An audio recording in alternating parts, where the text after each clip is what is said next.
একটা মজার শিরোনাম, হাসিনা ইউনূস দ্বন্দ্বে আমি বলির পাঠা। টিউলিপ সিদ্দিক বলছেন, অর্থাৎ শেখ হাসিনা এবং ডক্টর মোহাম্মদ ইউনূস যিনি অন্তর্বর্তী সরকারের প্রধান, তাদের দ্বন্দ্বে টিউলিপ সিদ্দিক নাকি বলির পাঠা হয়েছে। আসলে কি তাই? এতই সোজা বিষয়টা? যাই হোক, তিনি যুক্তরাজ্যের ক্ষমতাসীন দলের একজন এমপি, সিটি মিনিস্টার ছিলেন, কিন্তু এই দুর্নীতির অভিযোগ উত্থাপিত হওয়ার পর তিনি পদত্যাগ করেছেন, নিজে থেকেই পদত্যাগ করেছেন। তার বিরুদ্ধে দুর্নীতির তদন্ত চলমান। বাংলাদেশের যেমন দুদক তদন্ত করছে, তেমনি যুক্তরাজ্যেও তদন্ত চলছে। তো নৈতিক কারণে তিনি পদত্যাগ করেছেন। তো সেই সাবেক সিটি মিনিস্টার টিউলিপ সিদ্দিকী বলছেন যে বাংলাদেশের দুর্নীতি মামলায় তিনি রাজনৈতিক দ্বন্দ্বের বলির পাঠা। জানুয়ারিতে পদত্যাগ করা এই লেবার পার্টির নেত্রী বলছেন যে এক সপ্তাহ আগে একজন সাংবাদিকের মাধ্যমে তিনি জানতে পারেন যে বাংলাদেশে তার বিরুদ্ধে আনুষ্ঠানিক অভিযোগ গঠন করা হয়েছে। ব্রিটিশ পত্রিকা দ্য গার্ডিয়ানের চিফ রিপোর্টার ড্যানিয়েল বফিকে দেওয়া এক সাক্ষাৎকারে এসব কথা বলেন টিউলিপ। দ্য গার্ডিয়ান অত্যন্ত নামকরা পত্রিকা, সেখানে সাক্ষাৎকারে তিনি এই কথা বলছেন। রোববার সাক্ষাৎকারটি প্রকাশ করে দ্য গার্ডিয়ান। বাংলাদেশি কর্তৃপক্ষের অভিযোগ, সাবেক প্রধানমন্ত্রী শেখ হাসিনার ভাগ্নি হিসেবে প্রভাব খাটিয়ে টিউলিপ মায়ের, ভাইয়ের এবং বোনের জন্য ঢাকার পূর্বাঞ্চলে একটি জমি নিশ্চিত করেছিলেন। তিনি এই অভিযোগকে সম্পূর্ণ হাস্যকর বলে মন্তব্য করেন। আরও 20 জনের বিরুদ্ধে বিচারিক শুরুর তারিখ নির্ধারিত হয়েছে 11ই আগস্ট। তিনি ব্যক্তিগতভাবে বা ভিডিও কনফারেন্সে হাজির হবেন কিনা এই বিষয়ে এখনো সিদ্ধান্ত হয়নি।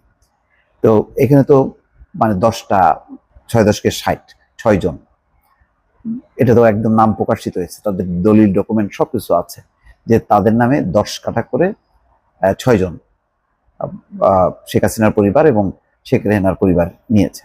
তার মধ্যে শেখ হাসিনা আছে, তার সজীব জয় আছে, পুতুল আছে, অন্যদিকে শেখ রেহানা আছে, ববি আছে এবং টিউলিপ আছে। তো এটা কি ভুল? যা টিউলিপ সিদ্দিক বলছেন, তিনি ব্রিটিশ আইনজীবী হুগো কিত কেসির পরামর্শ নিচ্ছেন। এখনো তিনি কোনো আনুষ্ঠানিক সমন পাননি। আমি যেন এক ধরনের কাফকায়স্ত দুঃস্বপ্নে আটকে আছি, কাফকায়স্ত দুঃস্বপ্নে আটকে আছি, যেখানে আমাকে বিদেশে বিচারের মুখোমুখি করা হচ্ছে, অথচ এখনো আমি জানি না অভিযোগগুলো আসলে কি। কাফকায়স্ত দুঃস্বপ্ন এমন পরিস্থিতিকে নির্দেশ করে, দুঃস্বপ্নের মতো জটিল, উদ্ভট ও অযৌক্তিক, যা নিপীড়ক আমলাতন্ত্রের সঙ্গে সম্পর্কিত। অর্থাৎ তিনি জানেন না তার বিরুদ্ধে অভিযোগ কি, কিন্তু একটার পর একটা অভিযোগ আসছে এবং তাকে আসামি করা হচ্ছে বা তার বিরুদ্ধে তদন্তের অভিযোগ সামনে আনা হচ্ছে।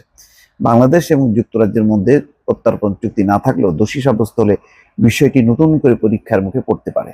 গত বছরের জুলাই লেবার পার্টির ক্ষমতা আসার পর ব্রিটিশ প্রধানমন্ত্রী কিয়ার স্টারমারের ঘনিষ্ঠ সহযোগী সিদ্দিকী অর্থাৎ টিউলিপ সিদ্দিকী অর্থনৈতিক সচিব এবং সিটি মন্ত্রীর দায়িত্ব পান। তিনি আর্থিক খাত পর্যালোচনায় সক্রিয়ভাবে কাজ করছিলেন। তবে এ সময় 5000 মাইল দূরে বাংলাদেশের রাজনৈতিক পরিস্থিতি দ্রুত বদলাচ্ছিল। ছাত্র নেতৃত্বাধীন গণঅভ্যুত্থানে শেখ হাসিনার 15 বছরের শাসন ক্ষমতা ভেঙে পড়ে। হাজারো মানুষের মৃত্যুর পর তিনি ও তার বোন শেখ রেহানা ভারতে পালিয়ে যান। এখন তিনি বলছেন যে টিউলিপের দাবি যে 2024 সালের শেষ দিকে নোবেল অর্থনীতিবিদ এবং শেখ হাসিনার রাজনৈতিক প্রতিদ্বন্দ্বী ডক্টর মোহাম্মদ ইউনূসের নেতৃত্বাধীন অন্তর্বর্তীকালীন সরকার গঠনের পর থেকেই বাংলাদেশের কদর্য রাজনীতি তার জীবনে প্রভাব ফেলতে শুরু করেছে।